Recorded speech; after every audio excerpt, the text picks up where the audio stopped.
including Argentina, is very helpful for the people that are working from the inside in this field of the human health. So thank you, Domenica.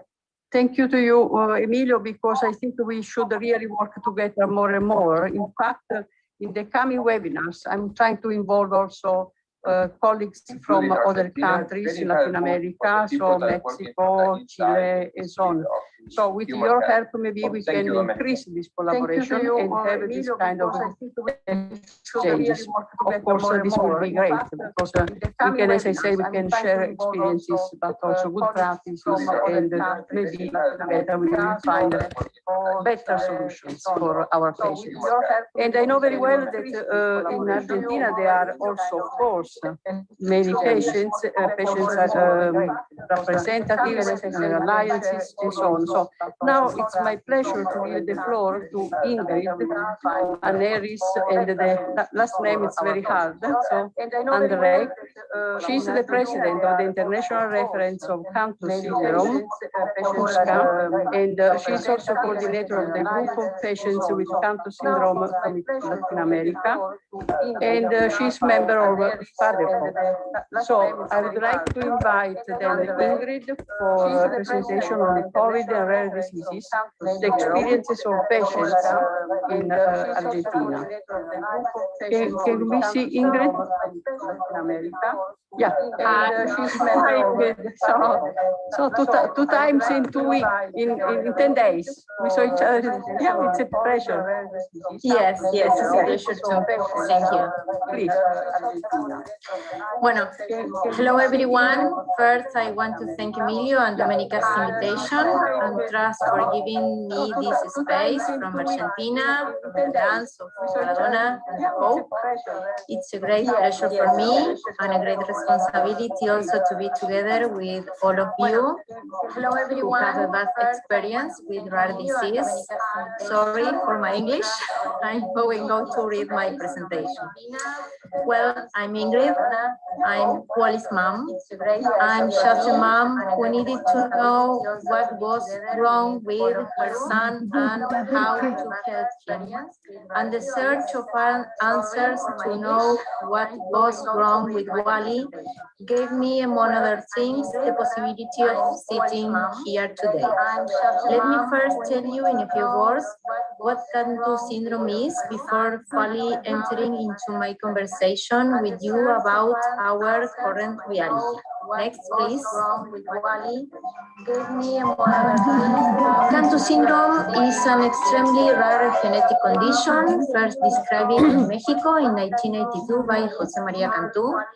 There are currently more than 300 patient diagnoses worldwide, and the protocol for the use of glibenclamide in patients over 16 years old is in phase 3. Yes, glibenclamide, an old, cheap, accessible medication which confirms that not all rare diseases are high cost. Next, please. Is in phase 3. Yes, glibenclamide, an old, cheap, accessible medication.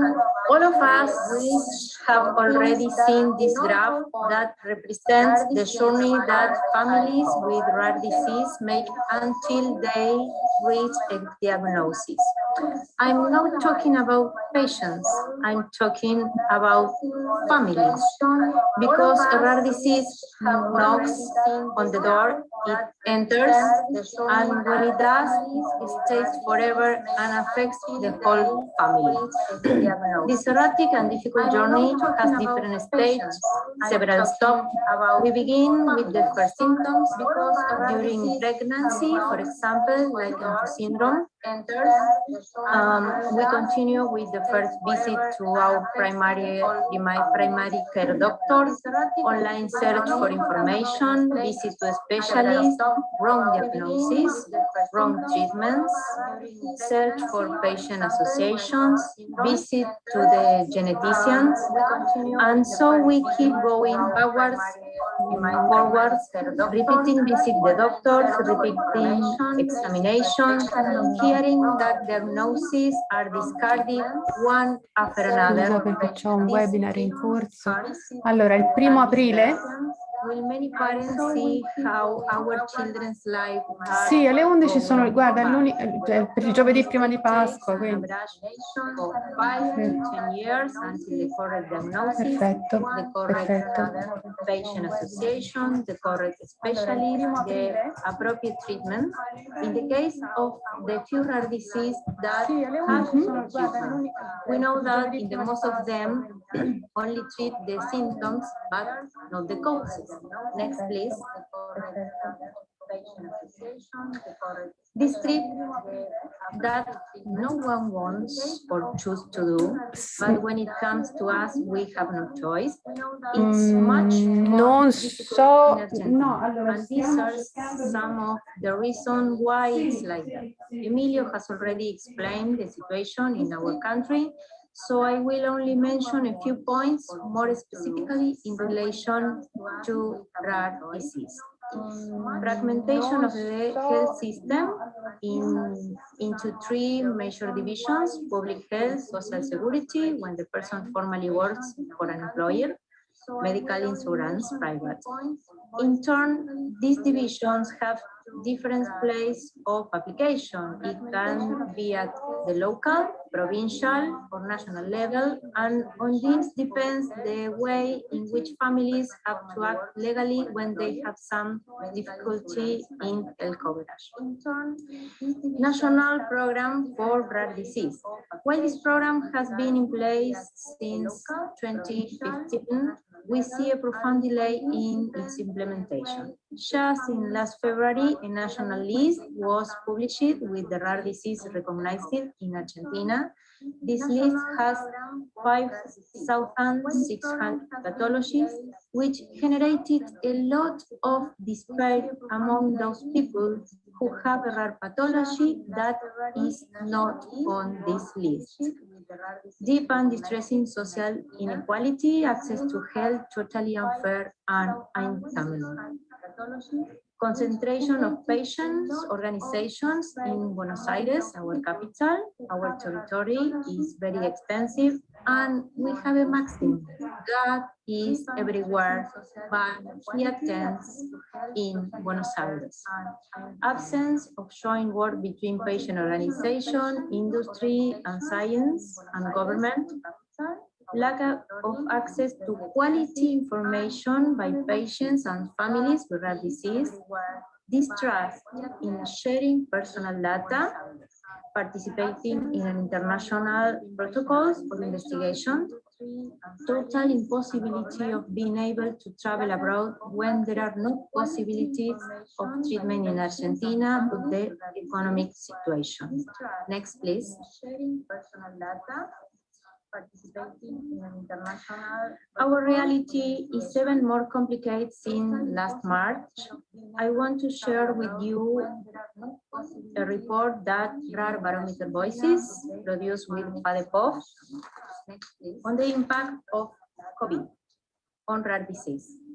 These data are from June 2020. If we did this survey now, the result would be much more profound and serious.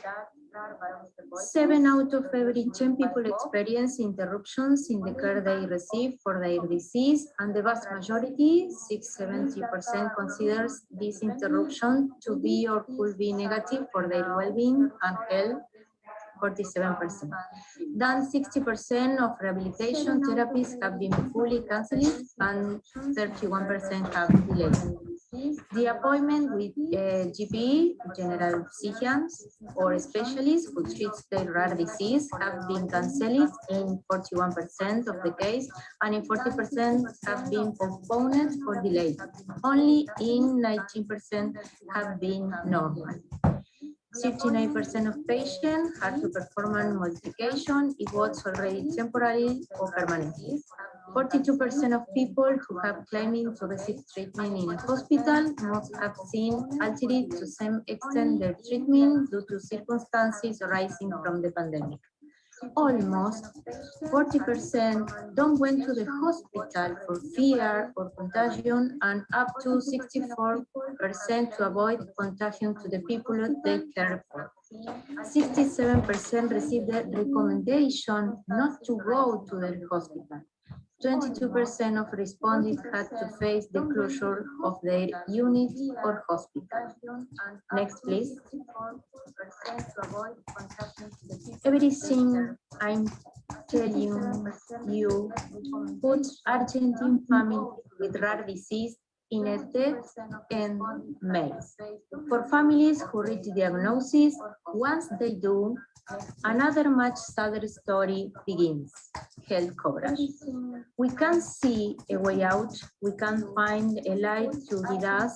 There is no one to take us by the hand to go through this dead end maze. We only have the experience of those families who went through the same thing and offer us their help.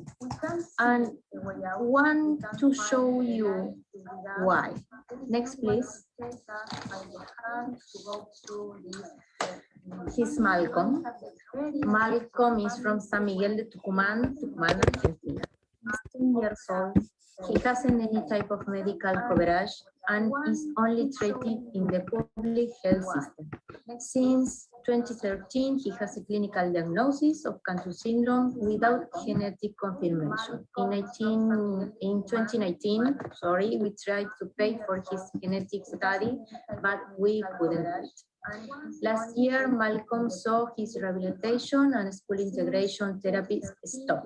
He hasn't access to the medication he needs, risperidone, which the consequence that this in place. And this year, Malcolm attends school only one day every 15 days. And this day that he attends it's not with his classmates, but only in the presence of his teacher, with adapted schoolwork. The genetic confirmation of Malcolm and his parents, there is a possible genetic inheritance, is vital for him to be a part of international Cantu syndrome investigation. Next, please. No. Previously, please.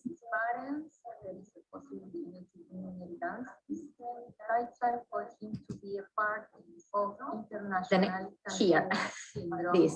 Thank you very much. She's Hannah from Avellaneda, Buenos Aires. She's 8 years old, and like Malcolm, she hasn't any medical coverage, but depends on the public health system. She had her diagnosis genetically confirmed at 4 years old with a paternal genetic inheritance. Hannah is part of the International Cantu Syndrome Registry. Hannah also needs risperidone, to which she has an access. She needs occupational therapy, speech therapy, psychological, psychiatric, school integration, and therapeutic accompaniment. These needs were not being fully covered before the pandemic, but last year the break was total. This year, Hannah attends school 1 week every 3 weeks, and she does so without any assistance or support, suffering several school bullying, and without adaptation of schoolwork. Next, please. He's Wally, my son, from Rosario. Now, please. Yes, thank you. He was born in October 2014, and he is the patient with the earliest diagnosis on the world, and he's part of the International Cantu Syndrome investigation. He has social security. He never saw any of his therapies or medication stopped before or during the pandemic. Wally has speech therapy, psychopedagogy, school integration and assistance, home nursing, home pediatric care, home respiratory kinesiology, and all of his medication and medical supplies are covered by his social security. All these benefits continued during 2020 in personal or virtual, depend on the case. And this year, everything continues in the same way. Wally attends school every other week with all the support and school integration that he needs and with adaptation of schoolwork according to his needs. The next, please.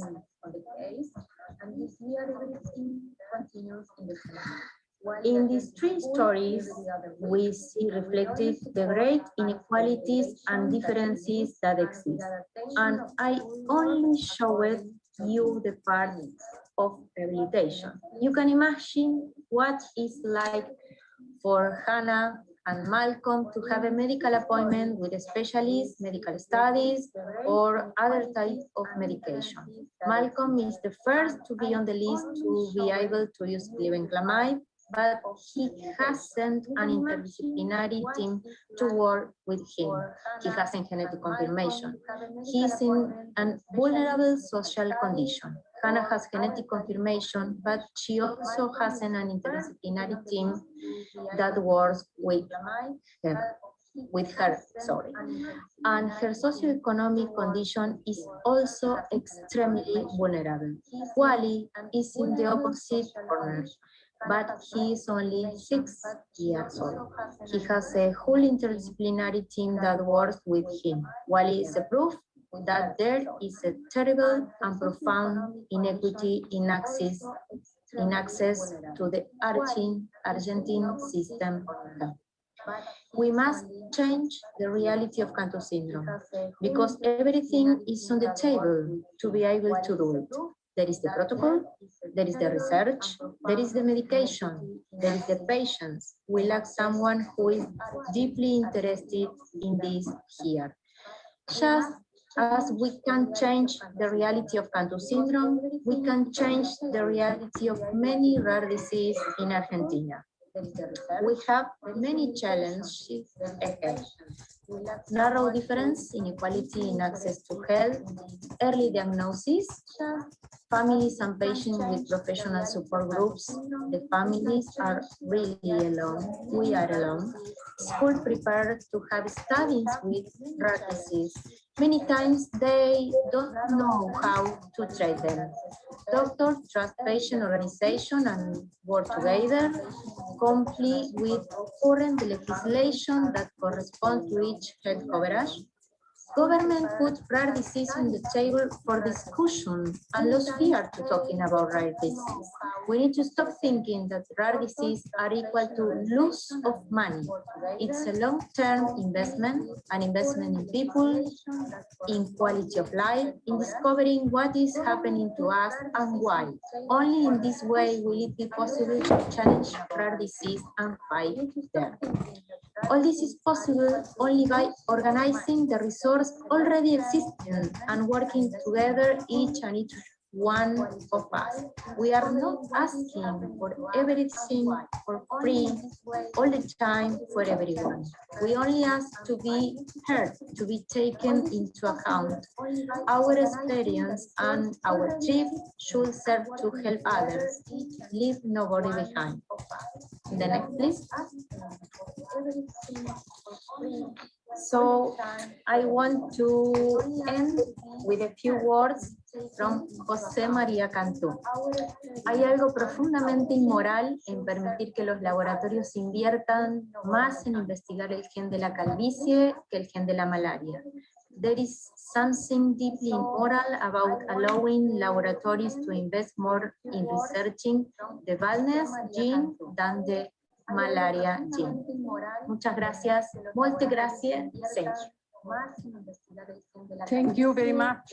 Thank you very much, Ingrid, for your touching presentation. I'm really touched by you.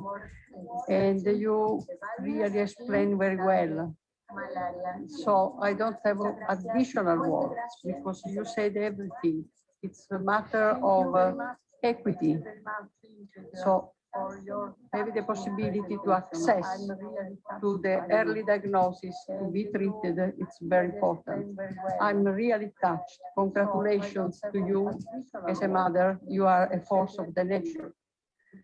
So I think that you are doing a great job, and I do hope really to continue our collaboration also with our patient representative here in Italy. Of course, Liamo, but as I could see, you are, of course, well connected with urologists and others.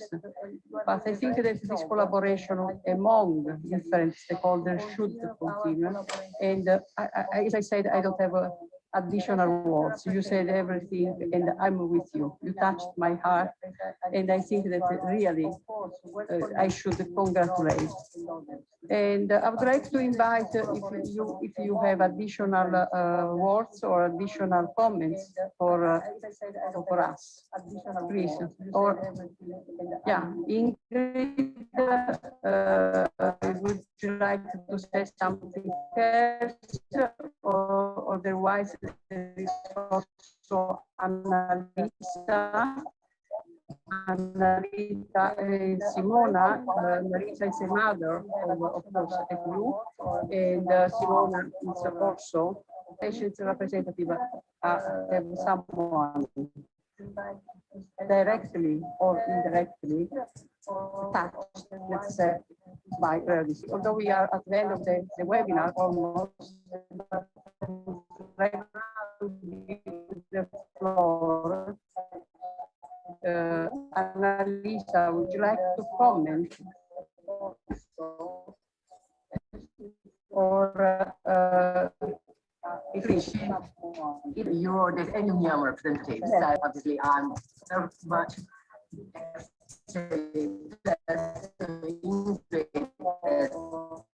Monica said I'm patient representative. So I think what she said, and you clearly, both of you actually, it was very interesting to see how the situation in Argentina is. Obviously, as Domenica mentioned, through the collaboration and the international and worldwide projects, we are collaborating, and there is no country that can do everything alone.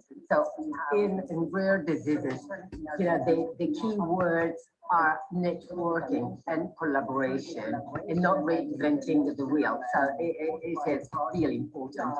What you have said, and I'm very sorry to hear the current situation. Obviously, even initially, as Domenica said, we have been impacted by the COVID and the restriction and the limited access to things. But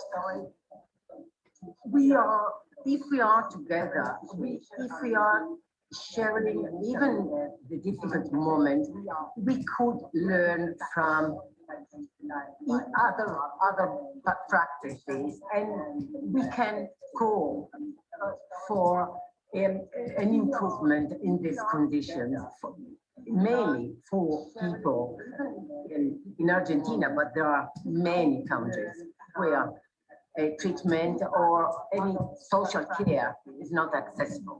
And this is what we are calling at. We are really moving, and you know that you wrote this together with all the authorities, because I think no one could say, not touched by this kind of presentation, or even by what you said, Emilio, that you are a gold mine, but the gold is underneath. So it is true that we should exploit, the value and the contribution of everyone, but we have to stay together. So, and I think you are well involved in worldwide project, and the collaboration will continue, as well as for the patient organization. As Domenica said, I recognize Ingrid's presentation. You wrote this Barometer Voices survey, and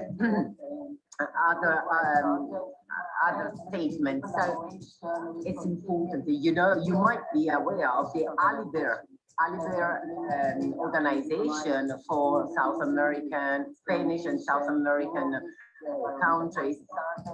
And we are together, we are moving up to the United Nations, hopefully resolution for rare diseases. So, and rare diseases were included in their declaration.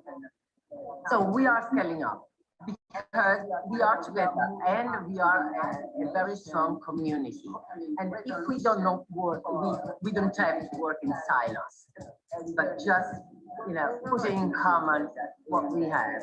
And I'm sure it will be long, but we will be successful. So thank you very much. Thank you, Domenica, for allowing us to have this interesting presentation with your host. Thank you. Thank you to you, Simona. And I would like to invite Ingrid or Emilio if they want to add some final words. Yeah, please. Domenica, just to congratulate you and Simona for the presentations and the opportunities. Of course, I am a believer of international collaboration. You know that very well. And I think that for that, we need to have in clear where we are going with that collaboration, because there's not one single solution. There can be an European view of how to go and get solution for rare diseases, but there are also local views that must be learned and recognized and go with different proposals to different countries because we are different. And that's the next thing of this work, that we are all different. So we need to unite and collaborate, but with, I think, with different outcomes more probably. Because it's an in and out interchange of information and activities. Thank you again. Thank you, Emilio. I totally agree with you. Each country has specificities and specific challenges and opportunities. So we should really take account of this. And I don't think that Europe is the only model to tackle rare diseases at all. I mean, there is a global problem. This is true, because rare diseases are all around the world. There are several millions of citizens all over the world. And what we should not forget that each country has their own specificities. And this is very true. I totally agree with you. In fact, the attempt to have a collaboration, specific collaboration with ERCAL countries, so Latin America and Caribbean countries, goes in this direction. I hope that we will succeed, of course, because it's not easy. But for example, other countries such as Japan and other countries are also identifying their own way. And I think that, of course, we cannot, I mean, it's not a matter of harmonization of the populations. It's a matter of finding solutions for our problems and good opportunities for the best, let's say, opportunities for our patients, of course. And we should really not invent the wheel, but learn each other. Maybe we can, use the good practices which are already in place in some country or some place on the world. We don't need maybe to apply as they are, but just modify them. So we should really continue this exchange of information, and hopefully sooner or later we will really have a cooperation, let's say, among people, different countries, and all stakeholders. As you know very well, this was the aim of, this is still the aim of ICORD. I hope that we will continue in this spirit, and let's have more webinars like this. I will again invite you to follow them, and you are very welcome to suggest speakers from other countries, because we will continue these experiences, and hopefully we will publish also these activities, because I think they are very, very useful. It's not, it's it's really a richness for all country, all globe, you know, to show how Argentina is tackling the COVID problem, and for example, or how Italy. Listen, I was listening Ingrid the presentation, and we had in Italy almost the same problems of accessibility during the COVID pandemic, accessibility to healthcare system, healthcare centers, to treatments for our patients with rare diseases. So, although we are in another continent, and although we have a long tradition with rare diseases since 2001, we had the same problems. We are faced with the same problems. I think that we can really learn each other and share good practice in order to go to advance, let's say, for the benefit of our patients and our citizens in general and the population. So I would like to thank all of you for the great presentation and interactive also webinar. This is one of the best, I think, because we had really interactions, and it's very important. I would like to tell to all our colleagues and the participants that the next webinar will be after Easter. So we will see each other in April 8th, same time. And in the meantime, I wish, if you are, of course, in the right framework, I wish you Buona Pasqua, Happy Easter, and we will see in 2 weeks. Ciao from Roma. Bye bye, Emilio. Bye bye, Ingrid. Bye, Ona. Bye, Annalisa. Ciao. Buona Pasqua, Happy Easter, and we will see in 2 weeks. Ciao from Roma.